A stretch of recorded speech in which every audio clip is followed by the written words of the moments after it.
मूकं करोति वाचालं पंगुं लंघयते गिरिं यत्कृपातमहं वन्दे परिमानन्दमाधवम्।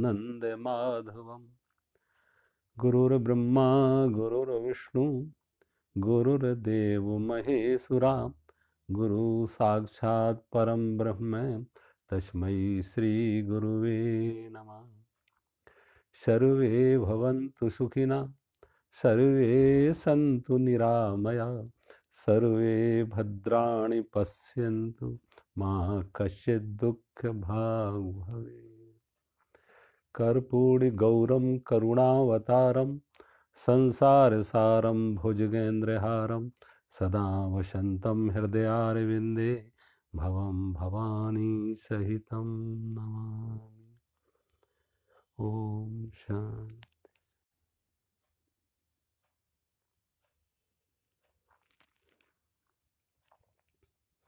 आज एक बार फिर सभी लोगों को नव वर्ष की शुभकामनाएं।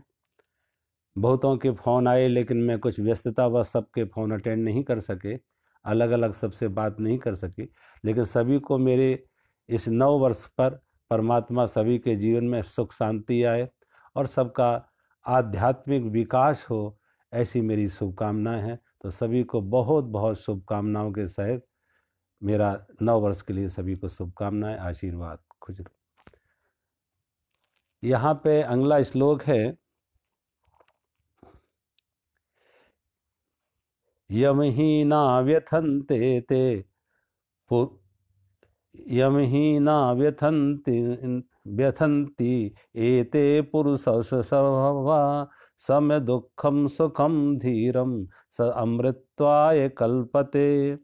ना सतो विद्यते भावो ना भावो विद्यते सता उभयोरपि दृष्टवन्तः तु अनयो तत्त्वदर्शिभिः। अविनाशी तु तद्विद्धि येन सर्वमिदं ततं विनाशम् अव्ययस्यास्य कश्चित् कर्तुमर्हसि। अन्त्यवन्त इमे देहा नित्यस्योक्ता शरीरिणा अनाशिनो अप्रमेयस्य तस्मात् युद्धस्य भारत। तो भगवान कृष्ण इस अर्ज में कह रहे हैं, पहले में भगवान कहा था मात्रा स्पर्शास्तु कौन्तेय शीतोष्ण सुख दुःखदा आगमा पायनो नित्या तान्तितिच्छस्य भारत। उससे पहले भगवान कहता देहिनो यस्मिन् यथा देहे कौमारम यौवनम चरा तथा देहांतर प्राप्ति धीरस्तत्र न मुह्यति। एक बात भगवान ने कही थी कि जैसे जीवात्मा इस देह में बालकपन, जवानी, वृद्धावस्था आती है, ऐसे ही अन्य शरीर की प्राप्ति होती है। जैसे कि शिशु अवस्था आई, किशोर अवस्था आई, जवानी आई, बुढ़ापा आए, ऐसी ही मौत के बाद फिर वही क्रम शुरू हो जाता है कि फिर उसका जन्म, फिर शिशु अवस्था, किशोर अवस्था, ऐसे ही सर्कल चलता है। तो उससे भगवान कहते हैं जो इसको जानता है धीरज तत्व, उसको दुख नहीं होता, उसे वो धीर पुरुष दुखी नहीं होता है। आगे के श्लोक में भगवान ये भी बता रहे वो धीर किसे कहते हैं। दूसरा कह रहे मात्रा स्पष्टता, जैसे हे कुंती गर्मी और सर्दी सुख और दुख देने वाले, ये उत्पत्ति और विनाशशील है, अनित्य है। सुख दुख, मान अपमान, लाभ हानि ऐसे ही आते और जाते हैं। जैसे गर्मी और सर्दी आते हैं ऐसी सुख दुख आते हैं। ये आगमा पायना है, तो भगवान कहते हैं इन्हें सहन करो। अब जो इनको समता में सहन कर लेता, दोनों को स्वीकार कर लेते हैं, उन्हीं को भगवान कहे, क्योंकि ऐसे पुरुष श्रेष्ठ दुख सुख को समान समझने वाले, दुख सुख को सम दुख सुखम धीरम। तो धीर कौन है? जो सुख दुख को समान समझता है। जो सुख और दुख को समान समझता है उसे क्या होता है, वो इनके आने जाने पर व्याकुल नहीं होते और उनको मोक्ष की प्राप्ति होती है। अमृतत्वाय, उनको मोक्ष की प्राप्ति होती है।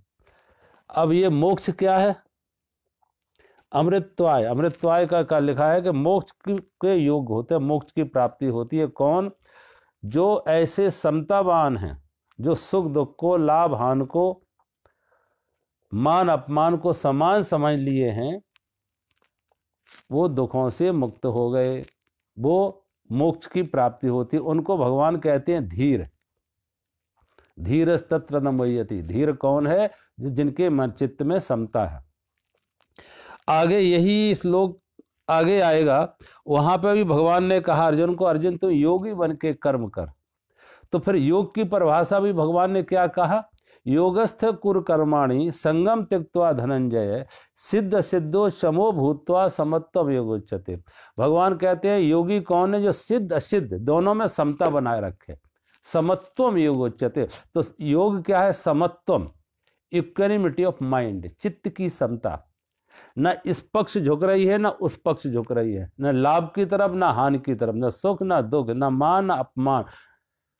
जो वो दोनों को ऐसे स्वीकार कर लिया जैसे हमने गर्मी और सर्दी को स्वीकार करते हैं, रात और दिन को स्वीकार करते हैं। ऐसी जीवन, क्यों? जीवन एक द्वंद्वात्मक है। द्वंद्वात्मक शब्द का अर्थ है, डायलेक्टिकल है, कि दो किनारे हैं। जैसे एक नदी को बहने के लिए दो किनारे चाहिए, एक पक्षी को उड़ने के लिए दो पंख चाहिए, एक नाव को चलने के लिए दो पतवार चाहिए, हम आपको चलने के लिए दो पैर चाहिए। ऐसे ही सारा जीवन जगत अस्तित्व प्रवाहित हो रहा है दो किनारों से। द्वंद्व, उसे कहा द्वंद्व। जन्म हुआ तो एक बात निश्चित हो गई कि अब मौत भी आएगी। कोई संयोग हुआ तो ये एक बात निश्चित होगी, कभी वियोग भी होगा। लाभ है तो कभी हानि भी होगी, मान है तो अपमान भी आएगा। अब ये तो ऐसे हैं जैसे एक सिक्के के दो पहलू, two side of same coin. अगर कॉइन हाथ में है तो दोनों पहलू साथ में, दोनों साइड हैं। अब एक सामने हो एक पीछे हो, बात अलग है, लेकिन दोनों हमारे हाथ में हैं, two side of same coin. ऐसे ही इनको अलग करने के, सुख से दुख को अलग करने का कोई उपाय नहीं, मान से अपमान को हटाने का कोई उपाय नहीं, लाभ से हानि को अलग करने का कोई उपाय नहीं, संयोग से वियोग को हटाने का कोई उपाय नहीं। और दुख क्या होता है? दुख इस बात का ही होता है कि आदमी लाभ चाहता, हानि नहीं चाहता। जन्म चाहा, मौत नहीं चाह रहा। संयोग चाहा, मिलना चाहा, बिछुड़ना नहीं चाह रहा। अब जो नहीं चाह रहा वो आएगा। जिसे हमने नहीं चाहा और वो आया तो दुख बन गया। तो चित्त में एक विषमता आ गई, और विषमता ही दुख है। वो योग नहीं है, वो वियोग है, वो दुख है, वही विषाद है। चित्त में समता कब आती? जब एक के साथ, ये मान के चलो कि एक के साथ दोनों जुड़े हैं, एक सिक्के के दो ही पहलू हैं। ये तो असंभव की मांग है कि आप चाहें कि कोई ऐसा सिक्का हो जिसमें एक ही पहलू हो। ऐसा हो नहीं सकता, कोई सिक्का बन नहीं सकता। जन्म हुआ तो अब ऐसा कोई जन्म नहीं होगा जिस जन्म को अंत में मौत ना आए। ऐसा कभी कोई मिलन हो नहीं सकता, संयोग हो नहीं सकता कि जिसके साथ वियोग ना घटे। कोई हमें छोड़ के चला जाए या किसी को हम छोड़ के, वियोग तो घटेगा। साथ आए नहीं, साथ जाएंगे नहीं, वियोग घटेगा। जन्म के साथ मौत, मान के साथ अपमान। और जैसा कल मैं कह रहा था कि लास्ट से कहता था कि मेरा कोई अपमान नहीं कर सकता। क्यों? क्योंकि मान की चाह नहीं है। जब मान की तुम चाह ना करो तो अपमानित होने का कोई उपाय नहीं। लाभ की चाह ना करो तो हानि का कोई उपाय नहीं। तो जब भी छोड़ना होगा, त्यागना होगा, तो सिक्का का एक पहलू नहीं त्यागना होगा, पूरा का पूरा सिक्का छोड़ना होगा। अगर दोनों से मुक्त होना है तो एक सिक्के का एक साइड नहीं, पूरा सिक्का छोड़ना पड़ेगा, दोनों से मुक्त हो जाएगा। हानि नहीं छोड़ी जा सकती, लाभ को भी छोड़ना पड़ेगा। अपमान नहीं छोड़ना पड़ेगा, मान को भी छोड़ना पड़ेगा।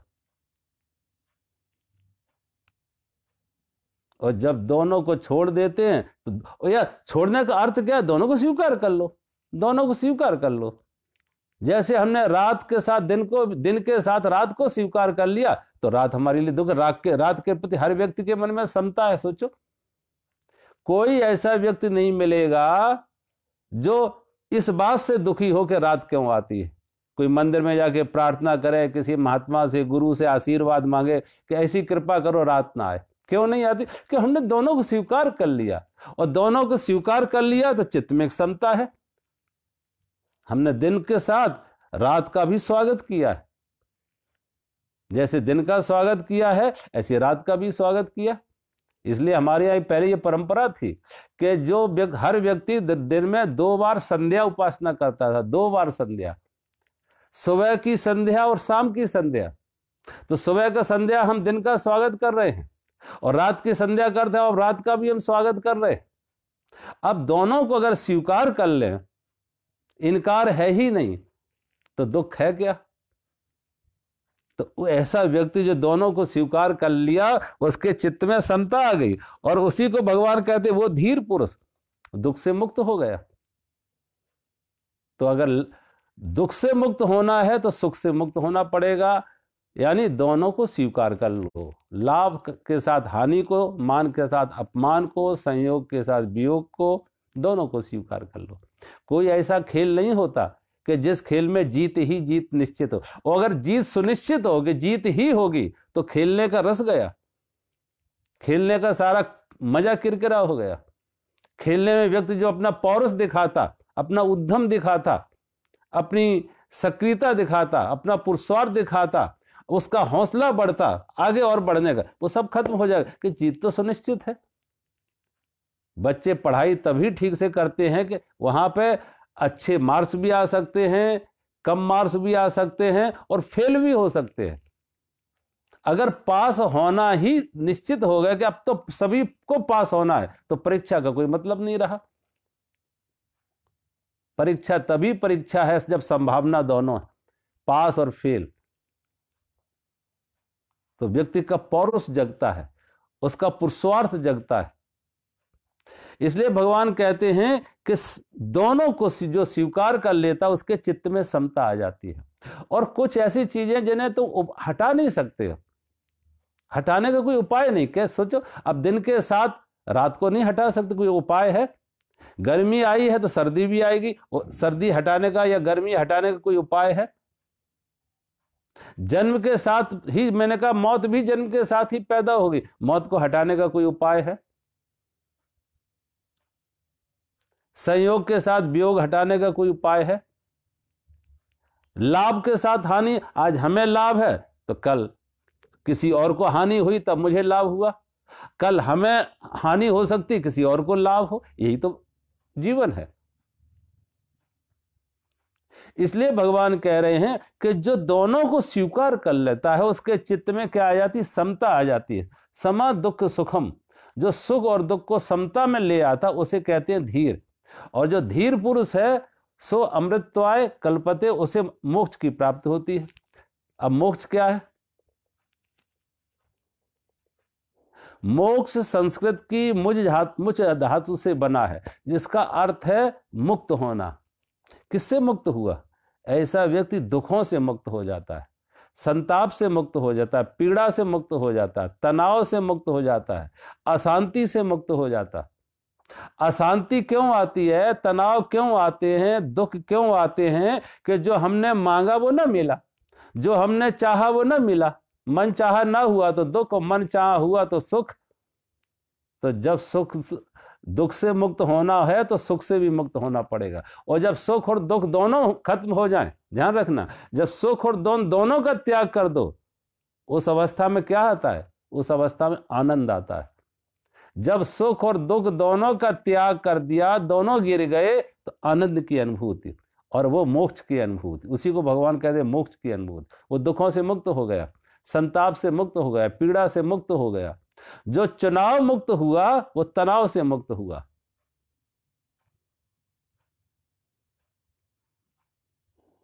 जो चुनाव मुक्त होता वो तनाव से मुक्त हो जाता। क्योंकि जब भी तुम चुनाव करोगे, सुख दुख लाभ हानि संयोग वियोग, तो तनाव आएगा। जो मन चाहा नहीं हुआ तो दुख, मन चाहा हुआ तो सुख। और दोनों में सुख और दोनों उत्तेजना है। ध्यान रखना, ये नहीं समझना कि अगर सुख मिले तो हम सुखी होंगे। सुख भी एक उत्तेजना है, लेकिन प्रिय उत्तेजना है, और दुख भी एक उत्तेजना है, अप्रिय उत्तेजना है। सुख की भी अगर मात्रा बढ़ जाए तो वो दुख बन जाता है, सुख की मात्रा बढ़ जाए तो दुख बन जाता है। ध्यान रखो। मान लो भोजन में सुख है, सोचो भोजन में सुख है, कोई स्वादिष्ट भोजन कोई भी हो, कोई मिठाई में आपको स्वाद लगता है, स्वादिष्ट मिठाई है, लेकिन कितनी, 1 पीस 2 पीस, कंपलसरी कर जाए जोर जबरदस्ती से आपको 20 पीस खाने पड़ेंगे, 20 खाने पड़ेंगे, तो सोचो जहां दुख था वहां दुख, सुख था वहां दुख शुरू हो गया। जो 1 पीस खाने में सुख मिला था, अब 20 लड्डू खाने पड़े तो दुख हो गया, 20 गुलाब जामुन खाने पड़े तो दुख हो गया। मात्रा बढ़ा दी तो सुख था वो दुख में परिणत हो गया। और दोनों, मैंने कहा दोनों में अशांति है, दोनों में तनाव है। हाँ ये है कि एक प्रिय है एक अप्रिय है। कुछ उत्तेजनाएं प्रिय हैं जिन्हें हम दुख कहते हैं, वो अप्रिय उत्तेजनाएं हैं, और जिन्हें सुख कहते हैं वो प्रिय उत्तेजनाएं। उत्तेजना है दोनों में। लेकिन जब सुख और दुख दोनों गिर जाते हैं, उस अवस्था को कहा वहां न सुख रहा न दुख रहा, वहां आनंद है, वहां वो मांग मुक्त है, कोई मांग नहीं, कोई चाह नहीं, वो मोक्ष की अवस्था है। वो दुखों से छुटकारा हो गया, मुक्त हो गया। ऐसे व्यक्ति को कहते हैं जीवन मुक्त, जीवन मुक्त, लिविंग लिबरेटेड। कभी कभी आप देखो लोगों को खाली दुखों से ही हार्ट अटैक नहीं आते, सुख से भी हार्ट अटैक आ जाते। मैंने सुना किसी व्यक्ति को लॉटरी निकली 10 करोड़ की, 10 करोड़ की लॉटरी निकली, पत्नी को यह सूचना मिली, पति घर पर था नहीं, पत्नी को यह सूचना मिली कि तुम्हारे पति को 10 करोड़ की लॉटरी मिली। 10 करोड़। पत्नी तो बड़ी चिंता में पड़ गई कि कहीं हमने उन्हें एक साथ बता दिया कि 10 करोड़ की लॉटरी, तो उनको हार्ट अटैक ना हो जाए, कहीं कोई हार्ट अटैक ना हो जाए।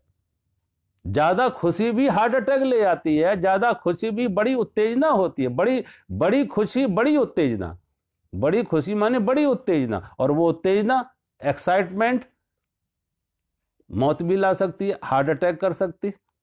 तो पत्नी ने विचार किया कैसे, क्या उपाय किया जाए जो इनको मौत से भी बचाया जाए, और लॉटरी की खबर भी देनी जरूरी है, ये सूचना देना भी जरूरी है, और मौत से भी बचाना है, हार्ट अटैक से भी बचाना है।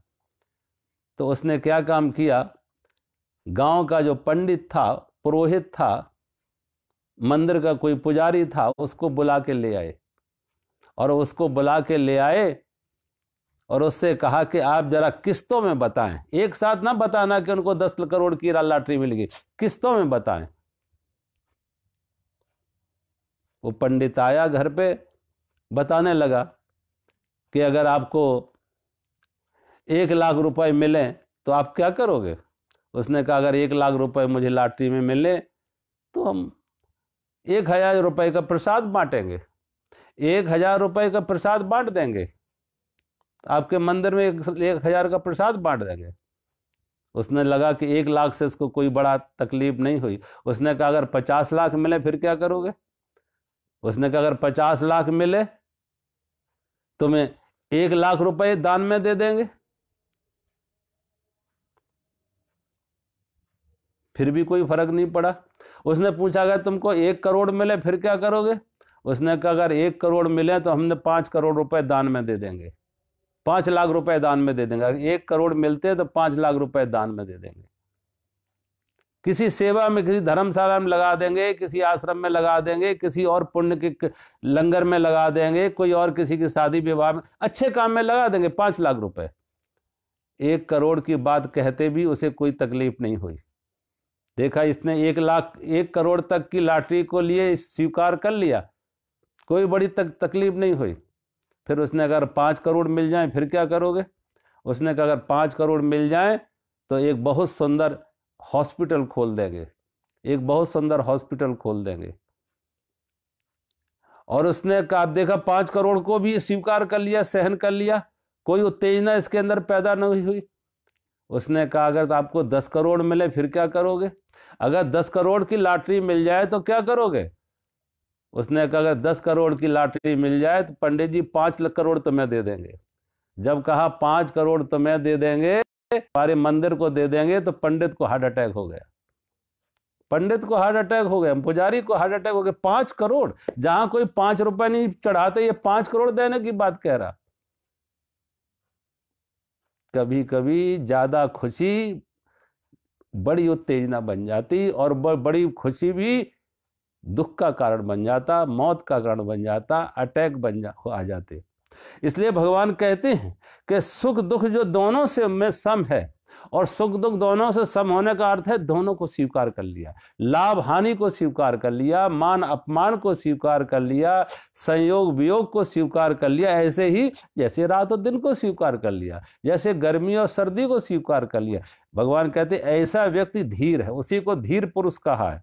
और वो क्या होता है ऐसा धीर पुरुष? सो अमृतत्वाय कल्पते, वो मोक्ष की प्राप्ति हो जाती है। उसे मोक्ष की प्राप्ति मानी जीवन मुक्त हो जाता, दुखों से मुक्त हो जाता, तनाव से मुक्त हो गया। जो चुनाव से मुक्त हुआ वो तनाव से मुक्त हुआ। अब उसका कोई तनाव नहीं, कोई पीड़ा नहीं, परमात्मा की रजा में राजी है। सो अमृतत्वाय कल्पते, भगवान कहते ऐसे व्यक्ति को मोक्ष की प्राप्ति होती है। आगे के श्लोक में भगवान कह रहे ना सतो विद्यते भावो ना भावो विद्यते सता उभयोरपि दृष्टवन्तः तु अनयो तत्त्वदर्शिभिः। भगवान कह रहे हे अर्जुन, असत वस्तु की सत्ता नहीं है और सत का अभाव नहीं है। असत की सत्ता नहीं है, सत का अभाव नहीं है। इस प्रकार इन दोनों को ही जो तत्वज्ञानी पुरुष ने देखा गया है।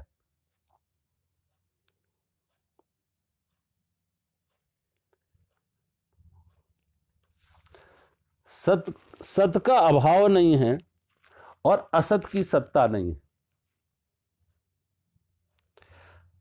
देखो सत की परिभाषा ही यही है।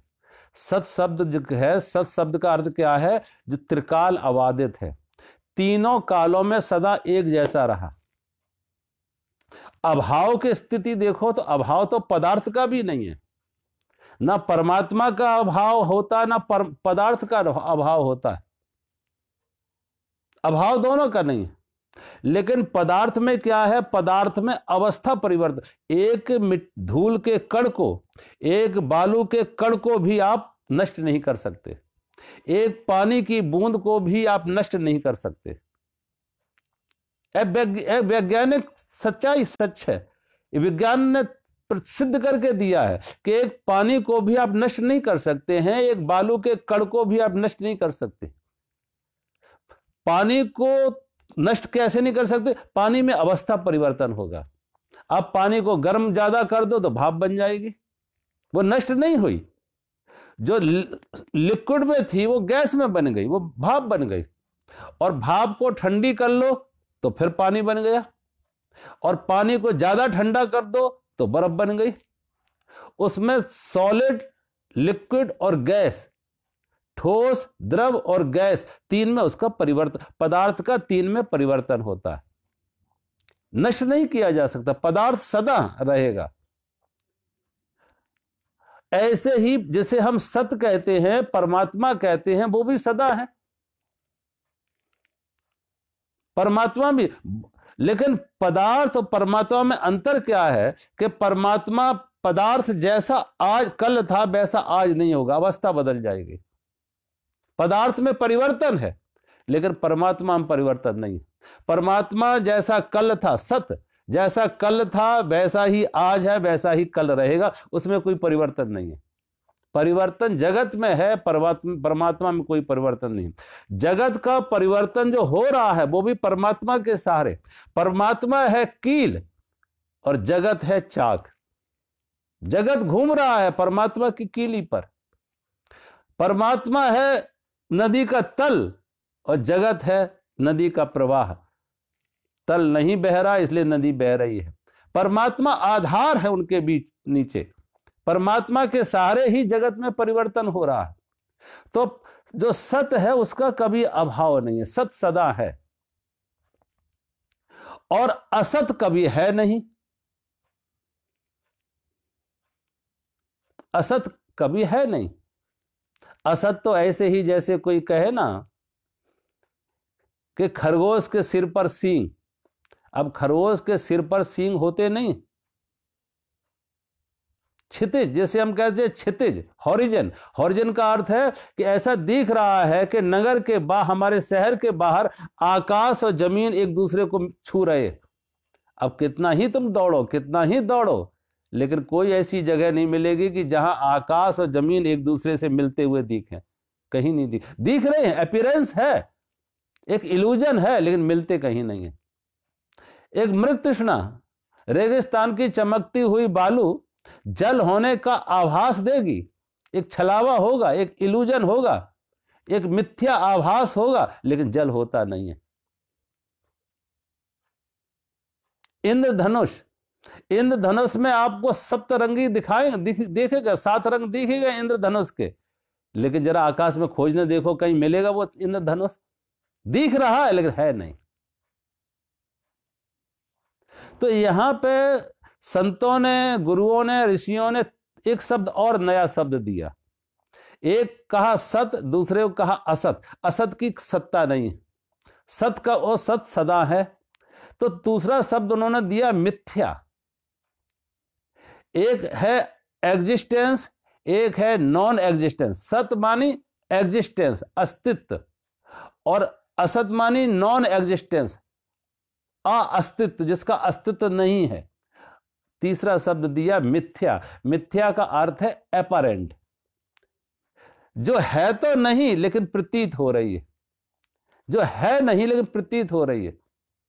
रेगिस्तान में जल है नहीं लेकिन प्रतीत हो रही है, आकाश जमीन कहीं छू नहीं रहे लेकिन प्रतीत हो रही है।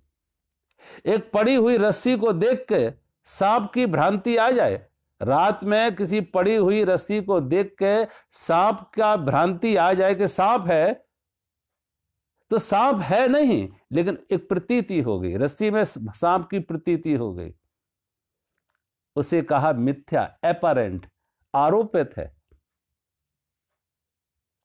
ऐसे ही भगवान कह रहे हैं सत्य का कभी अभाव नहीं है और असत का कभी भाव नहीं है। अब ये जो जगत दिख रहा है, भगवान कृष्ण कह रहे हैं कि ये परमात्मा पर आरोपित है, परमात्मा पर आरोपित है। जैसे कि सांप में, रस्सी में सांप को देखना, रस्सी में सांप को देखना ऐसे ही है जैसे संसार, परमात्मा में संसार को देखना। समुद्र के किनारे जाएं, लहर ही लहर मिलेंगी, सागर कहीं नहीं मिलेगा, लहर ही लहर मिलेंगी। लेकिन जो ज्ञानी हैं, वो समझदार है, उन्हें मालूम है कि लहरों का बनने और बिगड़ने के आधार जो है वो सागर है। सागर है इसीलिए लहर बनी, लहर रही और लहर फिर विलय होगी लहर का सागर में। लहर का बनना और बिगड़ना, लहर का होना सागर की वजह से है। लहर ना हो तब भी सागर हो सकता है, लेकिन लहर बिना सागर के नहीं हो सकती। ध्यान रखो, लहर बिना सागर के नहीं हो सकती है, लेकिन सागर बिना लहर के हो सकता है। ऐसे ही संसार बिना परमात्मा के नहीं हो सकता है, परमात्मा बिना संसार के हो सकता है, क्योंकि परमात्मा की सत्ता तो है, लेकिन संसार की कोई सत्ता नहीं है। संसार है असत, मिथ्या, आरोपित परमात्मा पर। जैसे लहरें आरोपित है सागर के ऊपर, ऐसे ही संसार आरोपित है परमात्मा के ऊपर।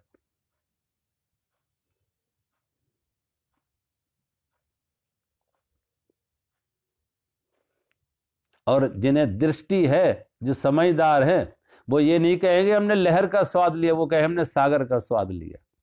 एक मुट्ठी जल भी आपने सागर का पान किया, पिया, तो आपकी अनुभूति क्या होगी? एक बच्चा तो हो सकता है ये कहे कि लहर का पानी खारा है, नमकीन है, लेकिन जो ज्ञानी है, समझदार है, प्रौढ़ है, वो कहेगा नहीं, सागर का स्वाद खा रहा है, सागर खा रहा है।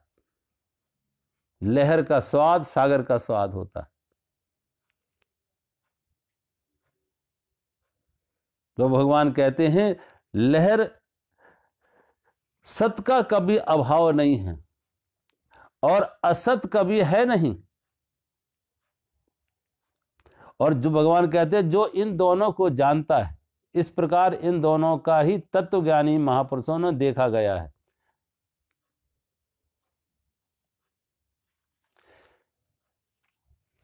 अब संसार आरोपित है परमात्मा पर।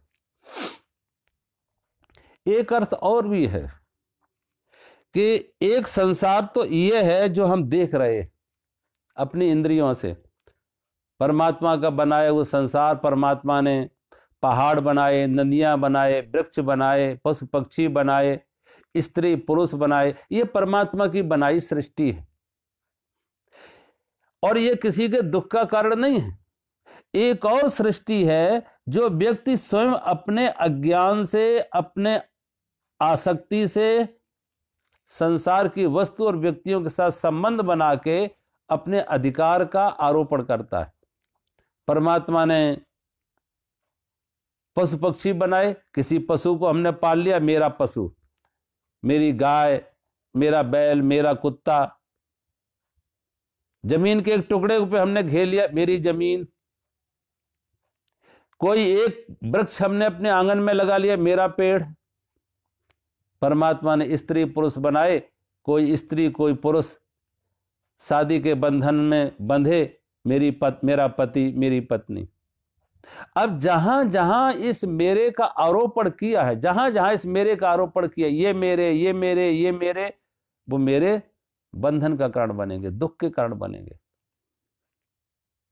मैंने कहा ना, मुझे एक बार किसी ने फोन किया दिल्ली से और व्यक्ति बड़ा रो रहा था।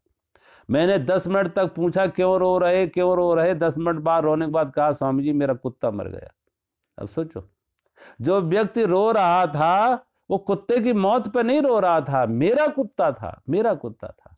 ये सारा दुख मेरे की मौत दुख का कारण है, मेरे का जन्म सुख का कारण। लेकिन है कुछ मेरा। और ये नहीं कि मेरा कोई सार्वभौमिक है, जो मेरा है वो सबका मेरा हो। मेरा अलग होगा, दूसरे का मेरा अलग होगा।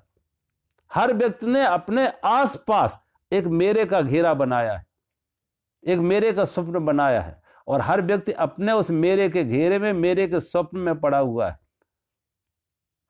और वो स्वप्न है, सत्य में कहीं कोई मेरा नहीं है, कोई बंटवारा नहीं है, लेकिन व्यक्ति ने अपने आसपास एक मेरे का घेरा बनाया।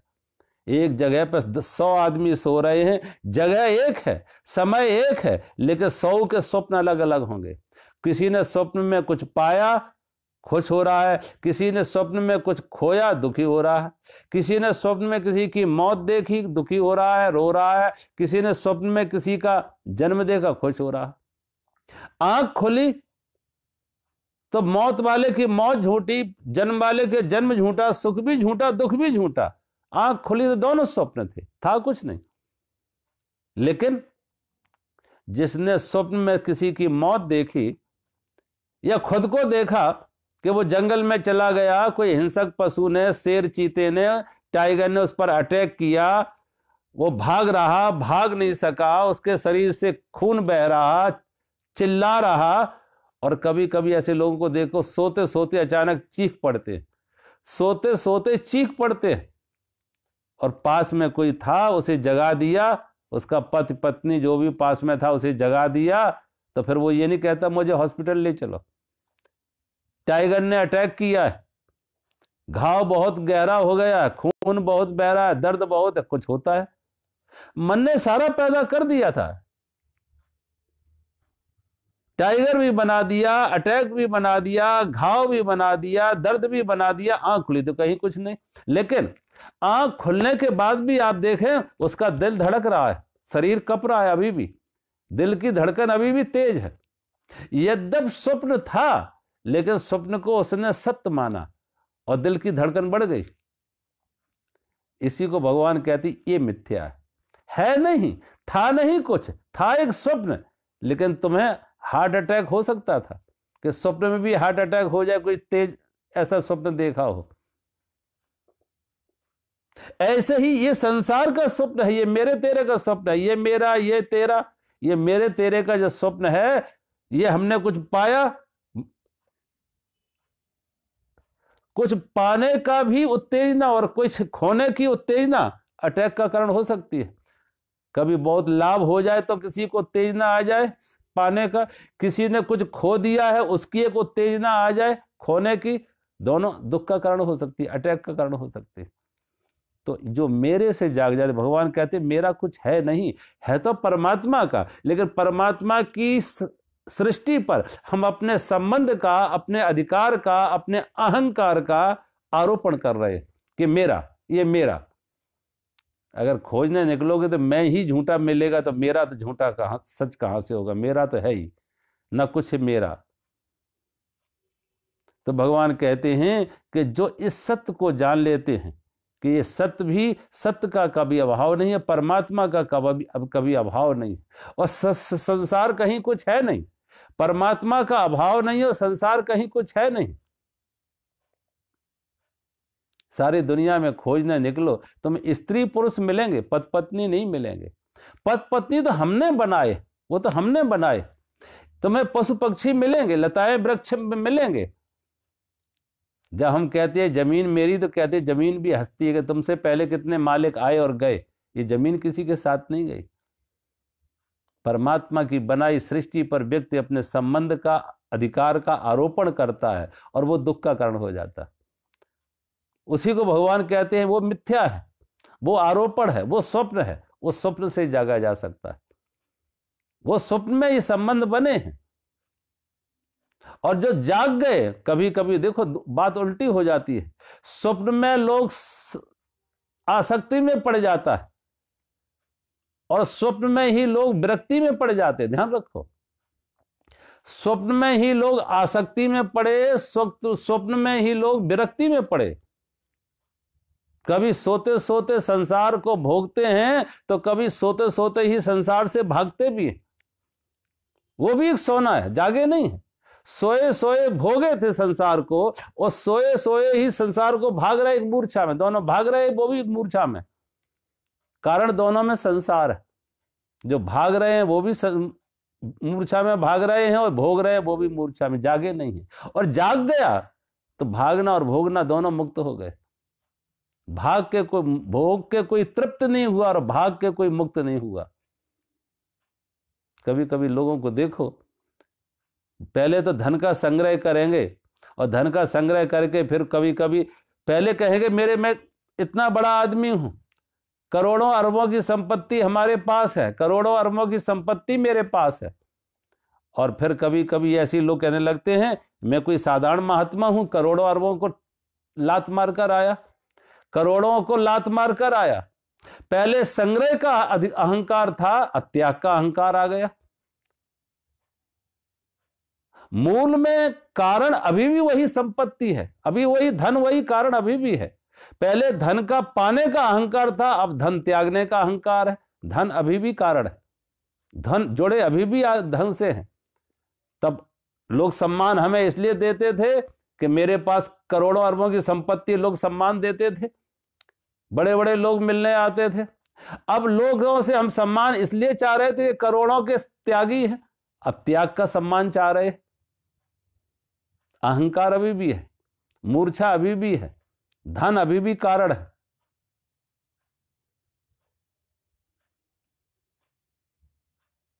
ऐसे लोगों को देखो, बहुत कहेंगे हमने ये त्यागा, हमने ये त्यागा।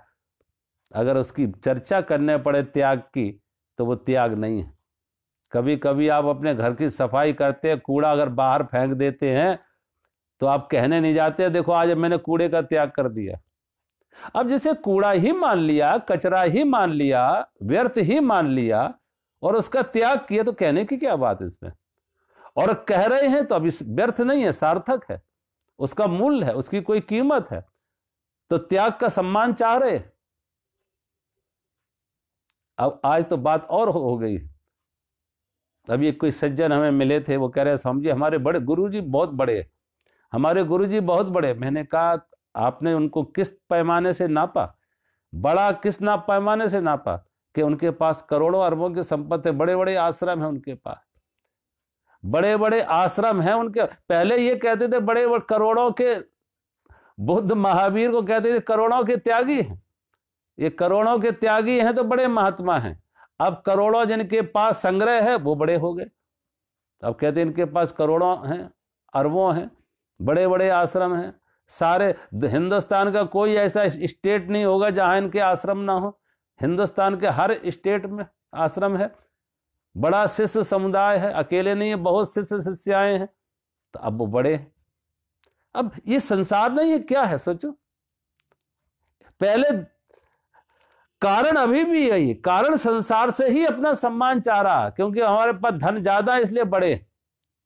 महत्व धन का है, महत्व अभी भी धन का है।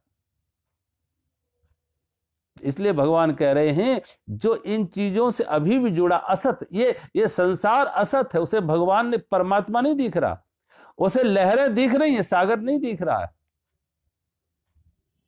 सोने के आभूषण दिख रहे हैं, सोना नहीं दिख रहा है। लेकिन कितनी ही आकृतियां बना लो, सोना सोना है। जिन्हें सोना दिख गया उन्हें आकृतियों से कोई फर्क नहीं पड़ता, कोई भी आकृति बना लो सोना है बस। जिन्होंने सागर देख लिया, अब वो लहरें कितनी हो, उन्हें सागर दिख रहा है। जिन्होंने परमात्मा देख लिया है, समझ लिया है, खोज लिया है, जान लिया अपने अंदर से, लेकिन ये जानना अंदर से होगा। जिन्होंने जान लिया है उनके लिए अब संसार नहीं है, परमात्मा ही है। अनेक नाम रूपों में परमात्मा ही है, अनेक नाम रूप में लहरें हैं अनेक, लेकिन है सागर ही। नाम रूप हैं बहुत, लेकिन है परमात्मा ही। अगले श्लोक में भगवान कहते हैं जिन्होंने इसको जान लिया है वो दुख से मुक्त हो गए। अविनाशी तो तद विद्धि एन सर्व इदम ततम विनाशम अव्ययम यस्य न कश्चित कर तुम अर्हसी। इस न्याय के अनुसार नाश रहित तो तुम उसको जान जिसको यह संपूर्ण जगत दृश्य वर्ग है, व्याप्त है। इस अविनाशी का विनाश करने में कोई भी समर्थ नहीं है।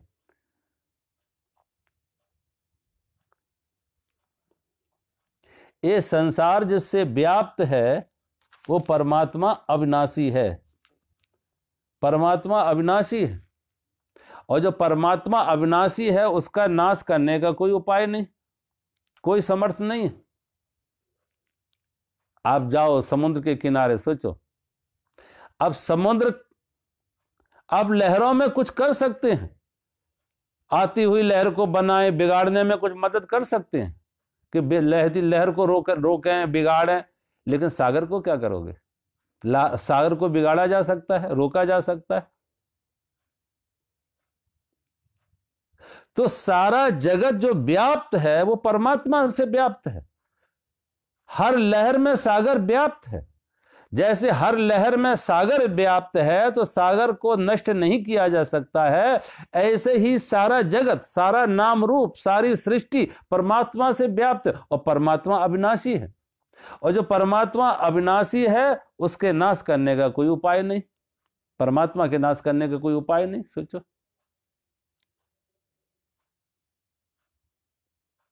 परमात्मा का नाश कैसे करोगे? देखो, हम यहां कमरे में बैठे हैं, अब कमरे का जो रूम स्पेस है इसे नष्ट किया जा सकता? कमरा बना दिया, चारों तरफ से दीवारें खड़ी करा दी, कमरा बना दिया, और कल ये दीवारें टूटेंगी कभी तो ये नहीं होगा कि हम अपने जो कैद करके रखा था आकाश को वो अपने मुक्त कर दिया। वो तो मुक्त पहले भी था। आकाश को बांटा नहीं जा सकता है। तो जैसे आकाश को बांटा नहीं जा सकता है, कम ज्यादा नहीं किया जा सकता है, नष्ट नहीं किया जा सकता है, ऐसे ही परमात्मा सर्वत्र व्याप्त है।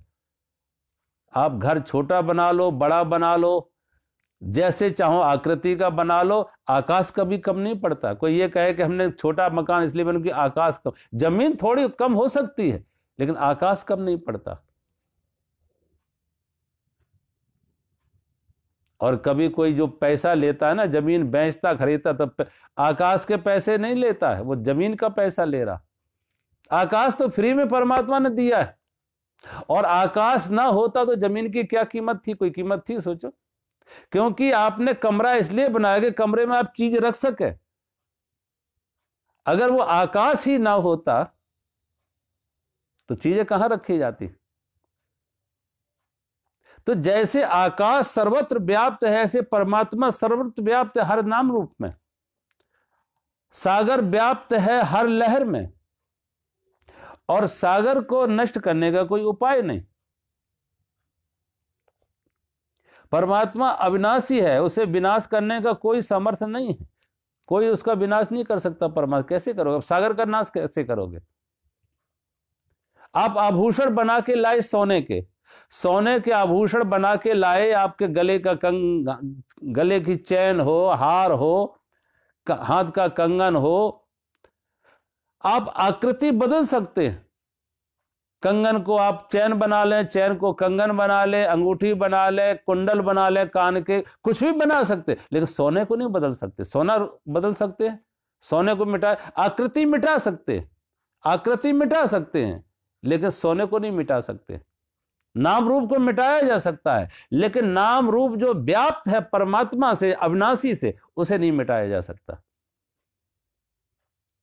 सोने को नहीं खत्म किया, आभूषण मिटाया जा सकता कि एक आभूषण के हटा के दूसरा, उसका दूसरा बना लो, तीसरा बना लो, नाम रूप बदल जाएगा, लेकिन सोना सोना रहेगा। ऐसे ही लहर लहर रहेंगी, अनेक अनेक लहरें होंगी, बनेंगी बिगड़ेंगी, लेकिन सागर में कोई फर्क नहीं पड़ेगा। सागर को नहीं मिटाया जा सकता है, लहरों को रोका जा सकता है, लहरें बनाई जा सकती हैं, नई नई लहरें पैदा की जा सकती हैं, बनी हुई लहरों को रोका भी जा सकता है, लेकिन सागर में कोई फर्क नहीं कर सकते। सागर को नहीं मिटाया जा सकता। अगर कोई लहर को रोक दे, लहर को मिटा दे, तो कोई कहे हमने सागर को मिटा दिया, ऐसा हो सकता कि लहर के मिटने से सागर मिट जाए, होता कहीं। ऐसे ही भगवान कह रहे ये दृश्य जगत है, ये जन्म मृत्यु से भरा हुआ है। जन्म मृत्यु जरा व्याधि संसार में है। जन्म हुआ है तो जरा और व्याधि भी आएगी, मौत भी आएगी, बीमारी आएगी, बुढ़ापा आएगी, मौत आएगी संसार में। लेकिन ये जरा, जन्म मृत्यु जरा व्याधि किसकी है? शरीर की है। परमात्मा की जन्म मृत्यु जरा व्याधि नहीं है। आत्मा का कोई जन्म मृत्यु जरा व्याधि नहीं है। ये नहीं कि आत्मा पहले जवान थी और आत्मा बूढ़ी हो गई, आत्मा का जन्म हुआ था, आत्मा मर गई। आत्मा नहीं मरती, आत्मा का जन्म नहीं हुआ, आत्मा का मौत नहीं। आत्मा में जवानी नहीं आई, आत्मा में बुढ़ापा नहीं आया, वो अविनाशी है और उसे नष्ट करने का कोई उपाय नहीं है, कोई समर्थ नहीं है। तो भगवान अर्जुन को कह रहे, अर्जुन जो तू बात कह रहा है वो शरीर की कह रहा है। शरीर बने हैं तो, और शरीर की तो मौत रोज हो गई। बताने के 7 साल में पूरा शरीर आदमी का बदल जाता, और वो 7 साल में अचानक कोई घटना नहीं करती, हर क्षण हर पल बदलाव हो रहा है, परिवर्तन हो रहा है। शरीर के एक एक कण, एक एक अणु शरीर का बदल रहा, हर पल हर क्षण। तो शरीर की तो हर क्षण मौत हो रही।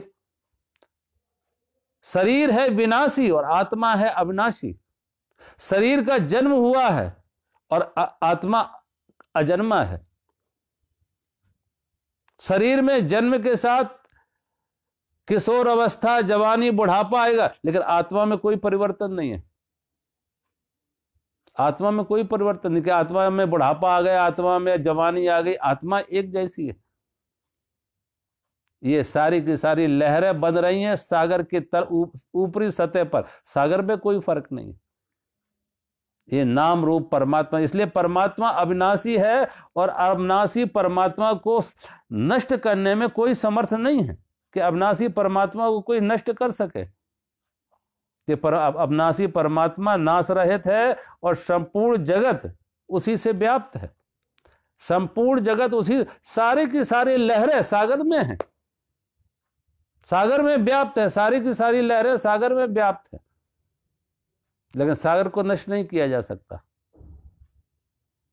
सारा संसार आकाश में व्याप्त है।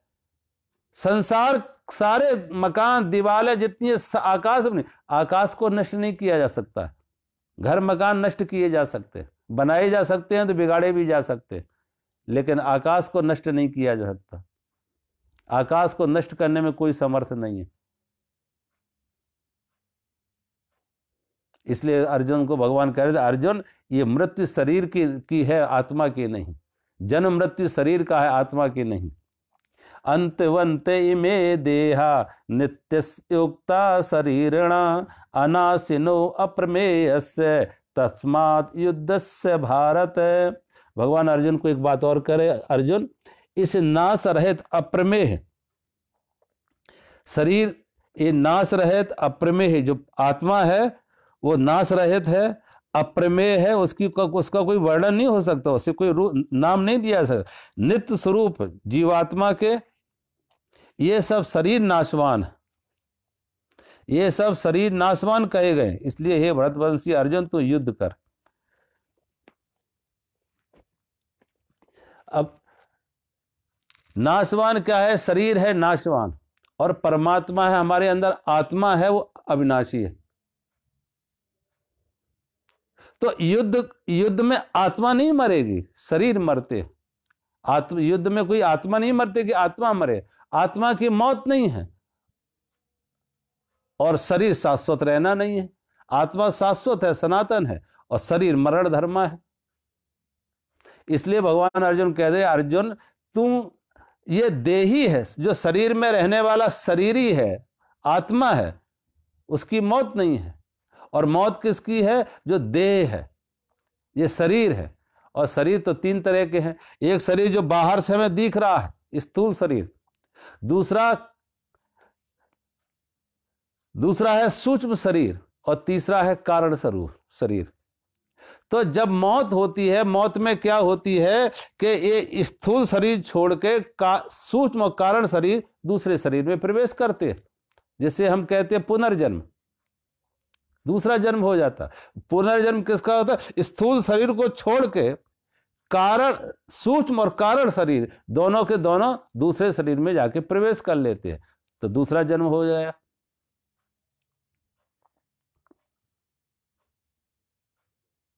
ऐसे मान के चले, जैसे स्थूल शरीर वृक्ष है, लेकिन बीज रूप में क्या है?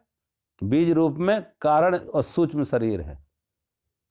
तो उस बीज से जो वृक्ष बना, वो बीज से वृक्ष बना था, वृक्ष ने फिर बीज बना दिया। अब वो बीज फिर एक नए वृक्ष को जन्म दे सकता है। उस एक बीज में पूरा का पूरा वृक्ष छिपा हुआ है।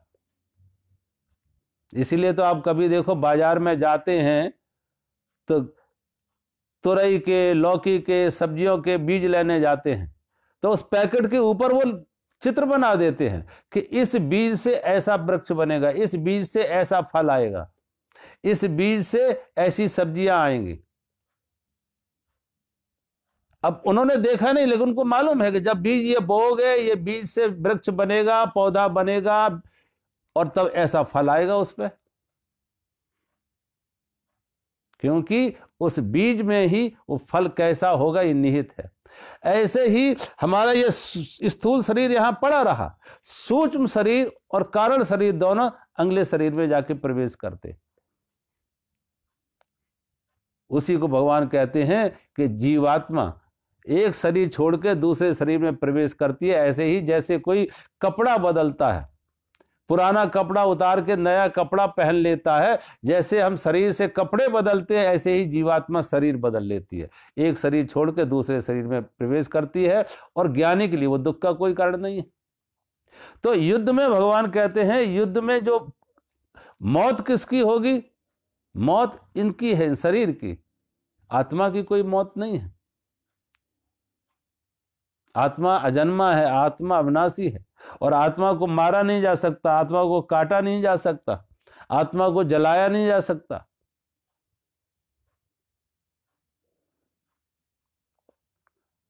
भगवान कहते हैं अर्जुन, इसलिए अर्जुन तू युद्ध कर, अपने कर्तव्य के पालन करते हुए तू युद्ध कर।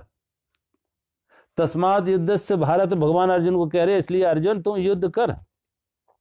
तस्मात् युद्धस्य भारत, इसलिए अर्जुन तू युद्ध कर। अपने कर्तव्य का पालन कर। अब तुम कर किस लिए नहीं रहा है? क्योंकि ये मेरे। युद्ध अर्जुन ने पहले भी बहुत किए। और क्षत्रिय का ये धर्म है कि अपने प्रजा की रक्षा के लिए, प्रजा को न्याय दिलाने के लिए जो अन्यायी हैं, आतताई हैं, उनको दंड देना। अगर क्षत्रिय राजा आतताई को, अन्यायी को, अपराधी को दंड नहीं देंगे तो समाज में व्यवस्था कैसे आएगी? अनुशासन कैसे आएगा? राजकाज चलेगा कैसे? फिर तो जाकी लाठी ताकी भैंस, जो सबल है वो कमजोर को दबाएगा, बड़ी मछली छोटे मछलियों को खा जाएगी, छोटी का अस्तित्व ही जीवन ही खतरे में। इसलिए समाज व्यवस्था बनी कि बड़ा छोटे को सता ना सके, बड़ी मछली छोटे को खा ना सके, हर व्यक्ति अपने ताकत का दुरुपयोग ना कर सके, अन्याय ना कर सके। तो राज व्यवस्था आई, कानून व्यवस्था आई। अब राजा इसलिए अपनी राज व्यवस्था का सही पालन ना करे कि मेरे हैं। अर्जुन के सामने ये मेरे ना होते तो अर्जुन को युद्ध करने में कोई तकलीफ नहीं थी, अर्जुन को कोई शिकायत नहीं थी, कोई तकलीफ नहीं थी। पहले भी बहुत सारे युद्ध किए अर्जुन ने, लेकिन आज अर्जुन के सामने एक तरफ तो न्याय है, धर्म है, और दूसरी तरफ मेरे का मोह है कि ये मेरे है। न्याय तो ये कह रहा कि राजा का धर्म है कि अन्याय का विरोध करे, अन्याय का दमन करे, आतताइयों का समन करे, आतताइयों को खत्म करे। अगर उन्हें दंड नहीं मिलेगा तो अब तुम किसी डॉक्टर के पास जाओ और डॉक्टर रोग देखे और उसे मालूम है इस रोग के क्या क्या कौन कौन से बैक्टीरिया हैं, कौन कौन से जीवाणु हैं जिसकी वजह से यह रोग फैला है, तो डॉक्टर को क्या करना होगा? अगर रोगी को बचाना है तो वो बैक्टीरिया शरीर में जो है, वो जो वायरस है, उसे मारना होगा। अब डॉक्टर कहे, इतना कोई अहिंसक डॉक्टर हो कि नहीं, वायरस को मारना भी हिंसा है। अगर वायरस को मारना हिंसा है, वायरस को बचाओगे तो रोगी मरेगा। दो में से एक रहेंगे, चाहे तो वायरस को बचा लो, बैक्टीरिया को बचा लो, चाहे आदमी को बचा लो। ऐसे ही समाज में व्यवस्था लाने के लिए, अनुशासन लाने के लिए, न्याय लाने के लिए कभी कभी जो अपराधी हैं, आतताई हैं, उनको दंड देना भी धर्म है, न्याय है। और वो अहिंसा ही है, वो हिंसा नहीं है, अहिंसा है। क्योंकि अपराधी, जब आज के समय में आप देखो कितने लोग हैं जो इस तरीके से गलत रास्ता लेते, हिंसा का सहारा लेते हैं। तमाम आतंकी हैं, जो आतंकवादी हैं, अपराधी प्रवृत्ति के हैं, आतताई हैं, अब जिनके हाथ में इतने सोफिस्टिकेटेड वेपन्स आ गए हैं, आधुनिक हथियार उनके हाथ में आ गए हैं कि 50 और सैकड़ों लोगों की हत्याएं कर देते। और जब वो पकड़े जाते हैं, उन्हें फांसी पर चढ़ाने की बात आती है तो तमाम ये मानवाधिकार वाले आगे आ जाते हैं, ह्यूमन राइट्स वाले आगे आ जाते हैं कि भाई इनकी रक्षा की जाए, इन्हें भाई। अरे बाबा, जब इन्होंने अगर किसी को मारा है, इन्होंने 50 सैकड़ों की हत्याएं कर दी हैं, तब तुम कहां सोए रहे मानवाधिकार वाले? तब तो आतंकवादियों को जाके नहीं कहने गए कि भाई इनका जीने का, इनका भी अधिकार है, इनका भी जीने का अधिकार है। अब जब उन्होंने इनका जीने का अधिकार छीन लिया, 50 सैकड़ों का जीने का अधिकार इन आतंकियों ने, अपराधियों ने, आतताइयों ने छीन लिया, तो जब उनका अधिकार इन्होंने छीन लिया तो कानून व्यवस्था अब इनका अधिकार भी छीन रही है। अब इनको भी जीने का क्या अधिकार? जब इन्होंने दूसरे को अधिकार छीना तो इनको भी कानून व्यवस्था से इनको सजाएं दी जा रही हैं।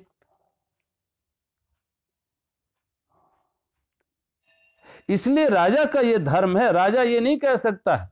भगवान इसलिए कह रहे हैं अर्जुन को, अर्जुन तस्मात् युद्ध से भारत है, इसलिए अर्जुन तुझे युद्ध करना चाहिए न्याय की रक्षा के लिए, आतताइयों को, अपराधियों को रोकने के लिए।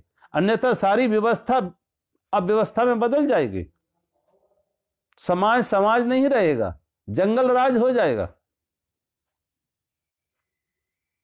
जाकी लाठी ताकी भैंस, माइट इज राइट। इसलिए समाज में व्यवस्था हो, जो कमजोर है, दीन दुखी है, दबला है, जो असहाय है उसे भी सहारा मिले, बेसहारे को भी सहारा मिले, असुरक्षित को भी सुरक्षा मिले, कमजोर को भी जीने का हक मिले। और ये तभी हो पाएगा जब न्याय व्यवस्था में दंड का विधान हो, जब न्याय व्यवस्था में दंड का विधान हो। अगर न्याय व्यवस्था में दंड का विधान ना हो तो ऐसा राज व्यवस्था विखंडित हो जाती है, अपराधियों के हाथ में चली जाती है, सारा समाज विकृत हो जाता है। इसलिए भगवान अर्जुन को कह रहे, अर्जुन तस्मात् युद्धस्य भारत है, इसलिए अर्जुन तुझे युद्ध करना तेरा धर्म है, ये तेरा नैतिक धर्म है, क्योंकि तू राजा है, छत्री है, और छत्री का धर्म है राज की व्यवस्था के लिए राज में सुव्यवस्था रहे। अपराधी और सुव्यवस्था तभी हो, हर कमजोर, दीन, दुखी, दुबला, हर व्यक्ति तभी जो है गिरे हुए को तभी सहारा मिलेगा जब व्यवस्था सही हो। जंगल का राज और एक सामाजिक सुव्यवस्था में यही अंतर है कि जंगल में तो जो सबल है वही जीते, सर्वाइवल ऑफ फिटेस्ट, जो ताकत वाला है वही जीतेगा, कमजोर खत्म होगा। लेकिन जब समाज व्यवस्था बनती है एक सुचारू रूप से आदर्श समाज, और आदर्श समाज व्यवस्था में हर गिरे हुए को उठने का मौका मिले, हर कमजोर को आगे आने का मौका मिले, और उसकी सुरक्षा मिले, उसको व्यवस्था मिले, उसको सहारा मिले। इसलिए भगवान अर्जुन कह रहे तस्मात् युद्धस्य भारत है, अर्जुन तुम्हें धर्म के लिए, न्याय के लिए युद्ध करना तुम्हारा धर्म है। और ये हटा दो मन से कि तुम किसी को मार रहे हो, ये कोई मरने वाला नहीं है, कोई मारने वाला नहीं है। तो आज हम यहीं विराम देते हैं, और एक बार आपको फिर सबको बहुत बहुत शुभकामनाएं नव वर्ष की। परमात्मा आप सबका जीवन में सुख शांति आए, आपकी आध्यात्मिक प्रगति हो, और मेरा सभी को बहुत बहुत शुभकामनाएं नव वर्ष की। हैप्पी न्यू ईयर सभी को। हरिओम। सभी को प्रणाम। हरिओम।